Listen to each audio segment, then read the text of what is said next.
మేము పెద్ద సినిమాలకు ఇచ్చేవాళ్ళం కాదు, పెద్ద హీరోల సినిమాలకు డేట్లు ఇచ్చేవాళ్ళం కాదు. ఎందుకంటే అక్కడ 20 రోజులు ఇవ్వాలి, 10 రోజులు వేస్ట్ అవుతాయి. కానీ ఇక్కడ 2 రోజులు ఇస్తే 2 రోజులు పర్ఫెక్ట్గా చేసుకుంటారు, 5 రోజులు ఇస్తే 5 రోజులు పర్ఫెక్ట్గా చేసుకుంటారని చిన్న సినిమాలకి ఎక్కువ డేట్లు ఇచ్చి డేట్లు మిగిలితే పెద్ద సినిమాలకి అడ్జస్ట్ చేసేవాళ్ళు. అడ్జస్ట్ అట్లనే మామగారు 30 రోజులు అడిగారు, ఇవ్వలేకపోయాను సార్. 3 నెలల ఖాళీ లేదన్నారు. నాకు వెంటబడ్డారు, 3 నెలలు ఆపారు షూటింగ్. తర్వాత ఒక 25 రోజులు అని ఏమన్నారు, నేను ఇవ్వలేను సార్ అన్నాను. ఎన్ని రోజులు ఇస్తావు చెప్పండి లాస్ట్ అన్నారు. అంటే ఎన్ని రోజులు అంటే అసలు ఖాళీ లేదు కదా సార్.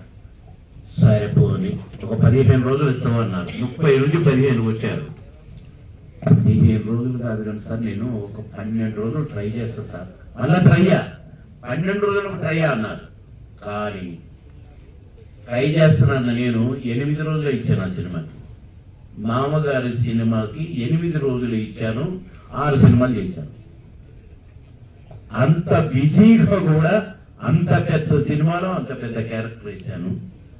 అట్లా మేము కష్టపడ్డాము. కానీ చిన్న సినిమాలకు ఇచ్చిన ప్రిఫరెన్స్, చిన్న తమ్ముళ్ళకి ఇచ్చిన ప్రిఫరెన్స్, నేను సంపూర్ణ అంత పెద్ద హిట్ ఇచ్చి అంత పెద్ద డైరెక్టర్లు చేసిన సంపు చిన్న హీరోని ఎట్లా అనుకుంటాము? ఇంతకంటే చిన్న హీరోలతో చేసిన, అసలు నోట్లోంచి మాట రాని హీరోలతో కూడా పనిచేసినాను. కానీ మాకు ఆ తారతమ్యం లేదు. మా కథ చెప్పాలని వచ్చేవాడు, కథ వద్దు, నా క్యారెక్టర్ ఏంటో చెప్పు, ఇది ఇది ఓకే.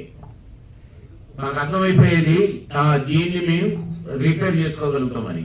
దానికి పాస్ మార్కులు ఎట్లా కావాలన్నా మేము అన్నీ యాడ్ చేసుకునేవాళ్ళం.